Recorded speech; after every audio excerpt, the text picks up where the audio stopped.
Tenemos el libro de hoy, Ocelotl, de Jaime Montel, el último sacerdote de Anáhuac. Muchas gracias por estar aquí con nosotros. Muchas gracias por la oportunidad. Cuéntenos una probadita, la historia que nos presenta. Bueno, esto narra el punto de vista de un sacerdote indígena nativo que se llamaba Ocelotl, que vive la conquista, el trauma de la conquista, la horrible tragedia de la conquista, y después el proceso de evangelización, que es lo que sigue de la conquista. Cómo pasa él a través de todas estas terribles tragedias, es lo que más o menos se narra aquí, y cómo es que los frailes, después de la conquista, tratan de imponer su religión a miles, a millones de habitantes de este Valle de México en primer lugar. Pero es un puñadito, ¿no? Es un puñadito, no eran más de 100, ¿eh? Y bueno, primero llegaron los 12 primeros frailes, y después pues, nunca fueron más de 100. Y sin embargo se las ingeniaron para evangelizar supuestamente y convertir, entre comillas, a una población enorme. ¿Cuál fue el proceso? Es lo que se narra un poco en este libro de Ocelotl, visto a través de los ojos del personaje. ¿Cómo fue? ¿Cómo se vivió? ¿Desde la conquista o un poquito después? Poquito después. Poquito después, porque a Ocelotl le toca vivir también la conquista. Hagamos una pausa ahí. Él no era mexica, él era texcocano, o acolhua, en aquel tiempo se llamaba Acolhuacán, lo que llamamos Texcoco.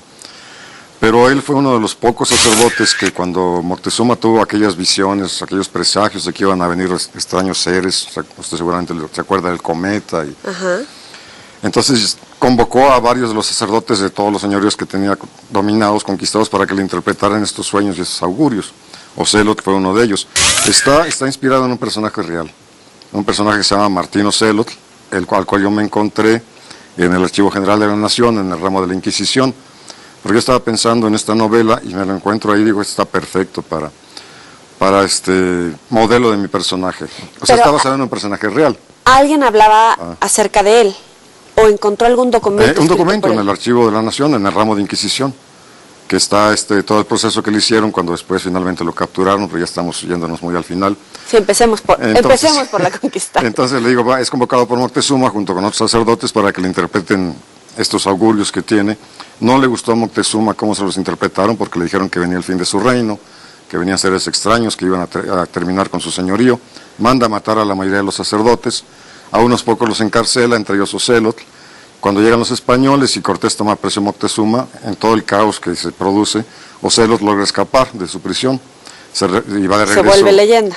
No, va de regreso a su pueblo, a Texcoco, que todavía está fuera del proceso de la conquista.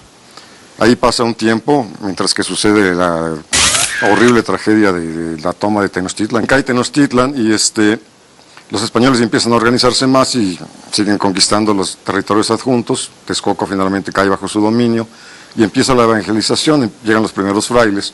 Y en aquel tiempo, pues como usted sabe, en Europa era el catolicismo a ultranza, fanático, y bueno, pues van a tratar de imponer como vencedores su religión aquí sobre los indígenas. Todo este proceso se narra en Ocelotl. Bueno, tenemos que acordarnos que hablaban dos lenguas para empezar, los españoles español y los nativos náhuatl. Entonces para un inicio los frailes no se entendían con los nativos, cómo les hablaban. Cortés pues a través de la Malinche medio interpretaba para Cortés, pero al principio no había manera de que se entendieran.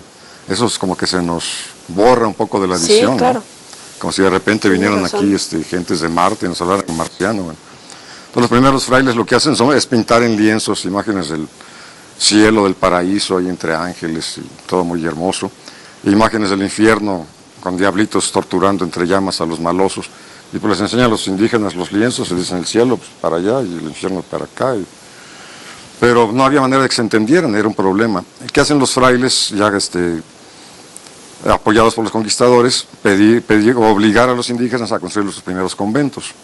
Mano de obra gratuita, no les pagaban un centavo, por supuesto, tenían que llevar hasta su comida. Construyen los conventos, porque los frailes se habían dado cuenta que aquí teníamos escuelas gratuitas desde entonces. Y antes, muchísimos siglos antes de que aquí se estableciera la escuela gratuita, los mexicas y demás pueblos de la meseta tenían escuelas gratuitas, el Calmecas y el Telposcali, a la cual iban todos los niños. Entonces los frailes se dieron cuenta de eso y dijeron, bueno, se acabó el Calmeca y el Telposcali porque es cosa del diablo, y ahora van a mandar a sus hijos a los conventos. Entonces todos los chamacos de 6 a 10 años tienen que ir a los conventos, donde están como internos, Y ahí los frailes empiezan a aprender náhuatl, enseñarles español y empezar a adoctrinar a estos chamaquillos que tienen el cerebro todavía fresco. Adorar a maleable, otros dioses. a convertirlos al catolicismo, a adoctrinarlos durante 3, 4 años, el periodo en el cual ellos aprenden náhuatl y los chamacos aprenden español. ¿Sin contacto con la familia? Casi sin contacto, fines de semana podía ir la madre a visitarlos un poquillo, pero prácticamente sin contacto alguno, ¿no? Y procurando siempre que no volvieran a caer en el paganismo, en las herejías que tenían los nativos. Bueno, entonces estos niños después ya de 3, 4 años los envían a sus pueblos para adoctrinar a la población de su pueblo. Y servían incluso como espías y delatores de los frailes, porque Claro. cualquier ceremonia indígena de la religión pagana que ellos tenían, que pagana le llamaban los católicos, la delataban, incluso a sus propios padres los delataban y venía el castigo de los frailes. O sea, y cuando esto sucede y Ocelot ve cómo empiezan los españoles a destruir todo su mundo, porque, como que vamos así un poco general, pero se lo voy platicando, ¿no? Sí, sí, sí. O sea, una de las cosas que aquí horrorizaron a los españoles fueron los sacrificios humanos y el canibalismo Los ritual, cráneos. ¿no? La serpiente. Y empezaron a ver todo el arte indígena, lo veían llenos de cráneos y de serpientes, y pues llegaron a la conclusión de que esta era una cuestión diabólica totalmente, de culto a Satanás. Y después se da un diálogo entre Ocelot y Zumárraga, que lo vamos a platicar después, posteriormente. Pero el caso es que entonces empiezan a adoctrinar en masa a la población. En cada pequeño pueblo los españoles, a través de los señores de cada señor, imponen calpisques o mandoncillos. ¿Y qué sucede? Que los días de misa o los días de doctrina, ellos pasaban lista, ¿no? Fulanito, sutanito, menganito, y órale para la doctrina. Y el que no se presentaba eran latigazos. O sea, no todo fue así como que los convencieron pacíficamente. Y también hubo dos cosas, hubo la zanahoria por un lado y el garrote por el otro lado. La zanahoria era la vida eterna, la vida después de la muerte. Porque aquí no tenían las culturas indígenas, la religión indígena, no tenía una idea clara de lo que sucedía después de la muerte. Entonces, por ejemplo, dependía cómo moría uno. Si moría uno en la guerra como guerrero o sacrificado, o las mujeres en parto, entonces después de muerto iba a acompañar a Tonatiuh, al sol en su jornada diurna o su jornada nocturna, las mujeres. Si moría ahogado o con alguna enfermedad relacionada con el agua, se iba con Tlaloc. Pero la mayoría de la población se iba al Mictlán, al inframundo, donde después de cierto tiempo simplemente desaparecían. Entonces no había como la idea de una vida eterna después de esta vida. Y los frailes pues ofrecieron esa visión católica. Si se portan bien y si siguen los mandamientos, después de muertos pues van a gozar de una eternidad en alegría y bienaventuranza. Esa fue la zanahoria, ¿no? Y el garrote, bueno, pues si no aceptan mi religión, les vamos a castigar con latigazos o peor aún. Se da un caso que yo narro aquí en la novela de Ocelot, del señor de Texcoco, señor de Acoloacán, o sea, como lo que llamamos hoy el rey de Texcoco, que era hijo de Nezahualpili y nieto del gran poeta Nezahualcóyotl, que él decidió que no, pues él por qué iba a cambiar de religión, ¿no? Esa es la religión que le habían enseñado sus padres, sus abuelos, y pues que cada quien creyera lo que quisiera. Bueno, pues la Inquisición fue tras él, lo encarceló, y como era recalcitrante lo condenan a morir en la hoguera, quemado vivo. Entonces como que no había mucha opción, ¿verdad? ¿Dónde los quemaban? Dependiendo, por ejemplo, el caso de este señor fue en la Plaza Mayor, en lo que llamamos ahora Zócalo, ¿no? Y además todo el mundo estaba obligado también a ir pase por lista, tienes que ir a ver la muerte de este personaje, porque si no ibas, pues también eran castigos, latigazos. O sea, también hubo la fuerza, por eso es la cruz y la espada, ¿no? Que se ve aquí en la portada del libro, no sé si alcanzan a ver, o sea, es la espada y la cruz que está matando a los Ocelot lo está traspasando, ¿no? Y en ciencia, tecnología, arte incluso, ¿cómo es este choque de civilizaciones? Bueno, ya nos trasladamos entonces al encuentro brutal entre dos mundos, ¿no? Entre la conquista en sí. Vaya, mi punto es, después de esto, a él lo consideran un hereje, brujo. Ocelot. Ajá. Claro, bueno, lo que sucede es que después que él está viendo que todo lo que predican estos frailes, que el amor y la paz y la caridad es una hipocresía, no de los frailes en sí, porque los primeros 12 eran realmente gentes muy, muy santas, pero después llega el clero secular, lo que llamamos curas o sacerdotes, eso sí abusaron lo más que pudieron en enriquecerse, en violar a las mujeres indígenas, Entonces Ocelot se da cuenta de que es puro bla, bla, bla, todo esto de caridad y amor y paz. Y él huye, dice yo me voy de aquí porque aquí no puedo seguir viviendo. Se va a los montes, a las cuevas con su hermano Mixcoatl para huir de los españoles y tratar de mantener sus ritos y sus creencias y al mismo tiempo ayudar a la resistencia que había en los pueblos, porque sí había resistencia. ¿Cómo se manifestaba esa resistencia? Esa resistencia sí, tenía que ser muy secreta, no muy oculta, porque si no había un castigo. Por ejemplo, cuando construían los conventos, que eran los indígenas, en los muros de los conventos ocultaban las imágenes de sus dioses. Abajo de los altares, abajo de los pisos de los altares, en los cruces de caminos, que antes los indígenas hacían pequeños santuarios, los frailes destruían los santuarios y levantaron cruces, pues abajo de las cruces se enterraban sus ídolos, sus imágenes sagradas. Entonces aparentemente estaban adorando al Dios católico, pero estaban adorando a sus ídolos. Y en lugares lejanos donde no estuvieran al alcance del oído ni de la vista ni de los españoles ni de los muchachos, sus espías, siempre hubo una cierta resistencia. No podía ser muy abierta, ¿no? Pero se mantuvo. Y además lo que fue muy interesante también es que en este tiempo uno de los primeros frailes que vinieron, que se llamaba Fray Pedro de Gante, que dicen que era medio pariente del emperador Carlos V, se dio cuenta de que el pueblo nativo era sumamente religioso, porque lo era. O sea, todos los meses tenían ceremonias religiosas y estaba toda la vida inmersa en la religión. Dijo, bueno, esto tenemos que aprovecharlo, pero convirtiéndolos al catolicismo. Y él observó las ceremonias indígenas, vio que eran en procesiones, que hacían procesiones, que cantaban, que bailaban, que llevaban flores, que quemaban copal. Dice, bueno, esto lo vamos a usar, pero vamos a cambiar nada más las imágenes. En vez de Huitzilopochtli vamos a poner a San José, o en vez de Tonantzin vamos a poner a la Virgen. Y vamos a seguir usando las flores, el copal. Entonces formó una especie de religión mezclada, sincrética, entre la católica y la indígena, que todavía subsiste en nuestros días. O sea, usted va a cualquier pueblo de México el día de la fiesta del Santo Patrono y va a encontrar estas manifestaciones religiosas, las procesiones, la quema de copal, las flores, los cánticos. Los cohetes son nuevos porque no había pólvora en aquel tiempo. Sí. Esa es una novedad. Es nuestra. Pero se mantiene todavía ese sincretismo. E incluso cierta tradición oral de la cual se menciona que ya ahí entramos en unos terrenos un poco más cenagosos o más peligrosos, porque si usted habla de tradición oral, puede decir lo que quiera, ¿no? Entonces hay muchos grupos todavía actualmente que mexicanistas o que concheros o que diferentes autores hablan de este tipo de manifestaciones, pero tradición oral vaya usted a saber, ¿no? Bueno, les recomendamos Ocelotl, el último sacerdote anáhuac de Jaime Montel. Vamos a hacer una pequeña pausa y ahorita regresamos con ustedes. No le cambien.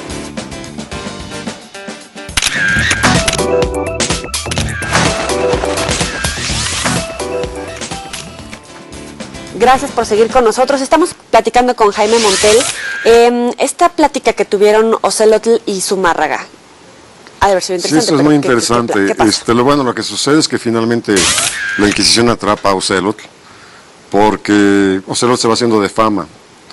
Es curandero, aprendió a curar con su madre, hierbero, curandero, y su hermano Mixcoatl presume de que puede hacer llover. Entonces van de pueblo en pueblo y se van haciendo cada vez de más fama, hasta que la Inquisición se da cuenta y lo atrapa y lo aprisiona. Y estaba como primer arzobispo de México Fray Juan de Zumárraga, famoso, que todo el mundo lo conoce porque fue ante quien se presenta Juan Diego con la tilma de la guadalupana. Entonces Fray Juan de Zumárraga le interesa mucho conocer la religión nativa para mejor destruirla, ¿no? No por interés muy antropológico. Entonces, mientras que está Ocelotl en la cárcel, lo manda a llamar para interrogarlo, para tener una especie de diálogo con él y enterarse de cómo es su religión. Y eso está en el archivo, o sea, eso es auténtico, porque es novela, pero es novela histórica. Sí. Entonces, es muy curioso, porque había muchas similitudes, muchas cosas parecidas entre la religión nativa y la católica. Por ejemplo, el bautismo. El bautismo lo teníamos aquí, bueno, lo teníamos, digo yo, lo tenían los indígenas, ¿no? Y se bautizaba con agua también, porque el agua pues, es algo que limpia, evidentemente. No es para sorprenderse tanto. Había aquí también la comunión. En un cierto festival de un determinado mes se celebraba Huitzilopochtli, se hacía una estatua, una imagen gigantesca de Huitzilopochtli de masa de amaranto, que se partía después en fragmentos y se le daba a cada personaje de la comunidad, como la comunión católica, la hostia, ¿no? O sea, se comulgaba con la divinidad. Había también confesión. la confesión, exactamente. Entonces Zumárraga se sorprendía de cómo era posible que hubiera estos mismos sacramentos que había en el catolicismo en este pueblo diabólico que hacía sacrificios humanos y comía carne humana. Y eso es muy curioso porque Zumárraga le explica sobre Jesucristo, que fue sacrificado por la salvación de toda la humanidad, que Él se sacrificó, que Dios sacrificó a su único hijo para la salvación de toda la humanidad, y le dice Ocelot, bueno, pues aquí hacíamos lo mismo, aquí nos sacrificábamos para que el universo siguiera funcionando, para que el orden cósmico siguiera, para que el sol saliera de nuevo, o sea, nos sacrificábamos por el bien de la comunidad, la misma cosa. Y además le dice Ocelot, yo por ahí medio escuché en la doctrina, que ustedes también se comen la carne de su Dios y se beben su sangre, ¿no? Pues la comunión, y el vino y la hostia. Y entonces Zumárraga pues, se escandaliza y dice, pues ¿cómo es posible? Claro, pero lo nuestro es simbólico y ustedes lo hacen de veras. O sea, es un diálogo muy, muy ameno, bueno, muy curioso, muy interesante. Otro ejemplo de anécdotas es el de la concepción de la Virgen María como virgen, que le dice Zumárraga, trata de explicarle que Jesucristo no soy una virgen porque fue concebida por un espíritu que tenía forma de paloma, pues imagínese usted, nunca ha oído esas cosas, ¿no? Pero le dice Ocelot, bueno, se quedó pensando y dice, aquí tenemos una cosa muy similar. Dice, del cielo bajó una pluma, dice, como la de su paloma, cayó en el regazo de Coatlicue, virgen, y se embarazó de Huitzilopochtli. Entonces Zumárraga dice, ¿qué es esto? O sea, se jala los pocos pelos que le quedan todavía. Y dice, hereje, hijo de Satanás, ¿cómo es posible? Entonces lo que concluyen los españoles es que el diablo, porque en aquel tiempo, siglo XVI estamos hablando, sí, el concepto era muy estrecho, era muy fanático, no había más que Dios o el diablo. Entonces que el diablo sabía que los españoles iban a venir a estas tierras y anticipándose a su venida, porque sabía que iban a tratar de evangelizar a esta gente, instituyó los mismos sacramentos, pero de forma diabólica, de forma maligna. Entonces, por antonomasia, toda la cultura nativa fue tildada como diabólica y destruida sistemáticamente. ¿Sabes? De los templos, las pirámides, las imágenes divinas fueron destruidas, los códices fueron quemados. O sea, todo lo que fuera cultura o religión nativa fue destruido, lo cual fue un verdadero desastre, una tragedia, ¿no? Usted ha escrito, digo ya para hacerle bien el comercial, ¿no? Es autor de los libros Mexicas, desde Grijalbo del 2011, La conquista de México Tenochtitlan, La caída de México Tenochtitlan, México, el inicio, 1521-1534, y Caru, una historia de un encuentro. Sin duda es uno de los documentos, historia novelada, más interesante, pero también quisiera hacerle esta como paralelismo que puede existir. Por un lado es desmitificar a los grandes personajes y por otro, si en este momento existen personajes, por ejemplo, Ocelotl era el último sacerdote, el defensor de la cultura, pero en este momento ¿existe algún movimiento indígena para preservar toda esta tradición? Bueno, el último sacerdote de la náhuatl fue el subtítulo de la editorial, yo no me hago responsable. Ok. Porque digo, a lo mejor Traigan a la editorial. Había otros pocos por ahí que el último, bueno. Sí, claro. Eso es como mercadotecnia, ¿no? No, y sí, seguramente que hay muchos, hay muchos remanentes todavía, pocos, de indígenas en nuestro país, ¿no? Están las comunidades corras, huicholas, mayas, donde todavía sigue de alguna manera toda esta tradición. Pero digo, desafortunadamente no se ha hecho, como que no ha entrado dentro de nuestro legajo cultural, dentro de nuestra identidad, toda esta herencia indígena, porque ni siquiera en la escuela la aprendemos. O sea, por ejemplo, los cánticos, la flor y canto, que son tan hermosos y tan filosóficos, no se enseñan en las escuelas. Creo que ya de los textos gratuitos quitaron lo de la conquista. Me estaban comentando, yo no sé si es cierto, pero si lo es, sería una barrabasada. Porque ese es el inicio de nuestra nacionalidad, ¿no? Y tenemos las dos raíces, tenemos la raíz indígena, la raíz española, y no hemos sabido amalgamarlas para encontrar nuestra propia identidad como país mestizo, que somos un país mestizo con ambas cosas. Y a través de nuestra historia siempre, dependiendo del régimen que está en el poder, pues se ha favorecido a una tendencia u otra tendencia, lo que usted decía de mitificar la historia, ¿no? Por ejemplo, durante la colonia, pues Cortés no era un villano. Cortés era una especie de héroe, ¿no? Después viene la independencia y se sataniza a Hernán Cortés. Moctezuma. O la figura de Moctezuma. Se le vilipendia como traidor, como cobarde, como una serie de cosas que no lo era, ¿no? Él se enfrenta a una situación sin paralelo, que sería muy largo tal vez comentar en estos momentos. Él era un guerrero probado antes de la conquista. O sea, no era ni un cobarde ni un traidor. Traidor, ¿a quién? La Malinche, la Marina, es otra figura que se le tilda de traidora. No había una nación, no había un México en aquel tiempo. Era un mosaico de señoríos. Doña Marina o la Marina no era mexica. Entonces, traidor a quién, ¿no? Y de ahí, si quiere usted seguirle para adelante, Maximiliano la independencia, Juárez. Iturbide fue el que realiza la independencia, quien concretiza la independencia, y después se le tilda de conservador porque se corona como emperador. Juárez, Maximiliano. Juárez sobre todo porque de repente es retomado por varios presidentes o aquellos que iniciaron movimientos y que en ese momento eran los revoltosos, los peligrosos. Siempre los vencedores son los que hacen la historia. Entonces, cuando vencen los liberales, pues la figura de Juárez se exalta, obviamente. Ahora yo no sé si no vamos a caer en lo que dice Fox, que es mejor que Juárez, ¿verdad? Porque evidentemente no hay paralelos. O sea, todas esas figuras, bueno, las figuras revolucionarias, Villa, Zapata, Obregón, Calles, Carranza, han sido muy mitificadas. O sea, no todo es negro ni todo es blanco, hay mucho claroscuro. Y de los actuales, de la historia reciente de México. Entonces, todos tenemos claroscuros, algunos muchos más oscuros, ¿no? ¿Cómo los encuentra después de tener todo este conocimiento y en un México donde los grupos más vulnerables siguen siendo los indígenas? Esa es la gran tragedia y la gran preocupación. Después de casi 500 años, en 9 años, 8 años más van a ser los 500 años de la conquista. Y seguimos con el 50% de la población en la pobreza, el 12 o 13% en pobreza extrema. Y esa es la gran tragedia de la conquista, digo, porque primero están los años de la colonia, en la cual una élite, un pequeño grupo de españoles se apoderan de las riquezas del país. La gran masa es explotada, está en la pobreza. Viene la independencia, bueno, corren a los españoles, se quedan los criollos en el poder. Y el resto de la población sigue en la pobreza y en la marginación. Por eso vino la revolución. Y bueno, seguimos, se le expropiaron. Y curiosamente, los grandes objetivos de la revolución parece que se quedaron... Se quedaron en palabras, se quedaron tantas cosas en palabras, ¿no? Hasta nuestros días. Hasta nuestros días, entonces por eso es tan importante que conozcamos nuestra historia, que veamos qué pasó, que entendamos qué pasó, porque si no vamos a seguir cometiendo el mismo error una vez tras otra, tropezar 2 veces con la misma piedra, como dice la canción. Pero yo he encontrado que si nos interesa la novela histórica, yo creo que sí leemos novela histórica. Hay un problema con la novela histórica, porque es novela pero es histórica. Entonces hay que respetar la historia y respetar el momento, las fuentes, ponerlo en su momento histórico, porque yo he leído novelas históricas sobre México, que son novelas pero no históricas. No sé por qué le ponen históricas, ¿no?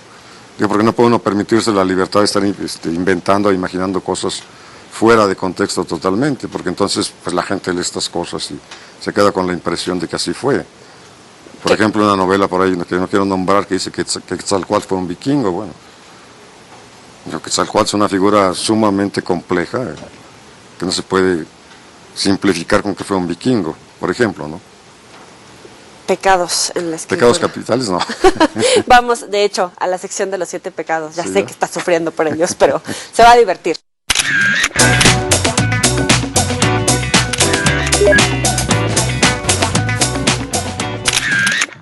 Si le digo gula, ¿en qué piensa? Si me dice gula, ¿en qué pienso? En una imagen de... Yo soy un poco sesentero. Y no sé si usted haya visto el Magical Mystery Tour de los Beatles. Hay una escena en que está una gorda enorme sirviendo espagueti a los Beatles. Y le sirve espaguetis, cucharadas de espagueti, pero así, pero paladas, ¿no? Y ella está engullendo, está toda llena de espagueti, por todas las gordísimas. Bueno, esa es la gula. ¿Lujuria? Bueno, la violación sistemática de las mujeres indígenas, que también lo dice Octavio Paz, ¿no? En el laberinto de la soledad. O sea que éramos todos unos hijos de la chingada. La chingada madre, la madre violada, la indígena violada, por el padre español. O sea, pues eso era lujuria pura también, ¿no? Pereza. ¿Pereza? Híjoles, lo que tenemos un poco los mexicanos. ¿Soberbia? Soberbia, en lo que caen nuestros gobernantes desde la colonia hasta la fecha. Avaricia. avaricia, híjoles, ahí sí me está agarrando en curva, no se me ocurre ninguna imagen. Bueno, tal vez lo mismo, eso de atesorar millonadas y millonadas de ciertas figuras muy conocidas y muy públicas, de una cantidad, nos hablan de miles de millones, que bueno, es avaricia, porque en toda su vida ni en la de sus descendientes se lo van a gastar. Envidia. Es otro de nuestros pecados capitales de los mexicanos, somos muy envidiosos. Ira. Ira, lo que siente Ocelot ante la destrucción de su cultura, ante la desaparición de todo lo que él considera valioso, ese coraje, ¿no?, contra estos seres que se vienen a apoderar de todo lo mío, el deseo de matarlos, de exterminarlos también. ¿Y usted qué siente? ¿Le da más coraje eso o cómo estamos ahora? Bueno, yo no soy sacerdote de la náhuatl. A mí lo que me da mucho coraje es ver que todavía no podemos desarrollar todas nuestras potencialidades, toda la riqueza que tiene México y salir del marasmo en que estamos sumidos. Y le digo, la pobreza de gran parte de nuestra población, la falta de educación, la falta de posibilidades, la falta de empleos, todo eso da coraje, ¿no? Porque podríamos tenerlo, podríamos ser uno de los mejores países del mundo. Jaime Montel, historiador, escritor, muchas gracias por estar aquí. Muchas gracias por la oportunidad. Y gracias a ustedes por acompañarnos. Ocelotl, el último sacerdote de Náhuatl. No le cambie.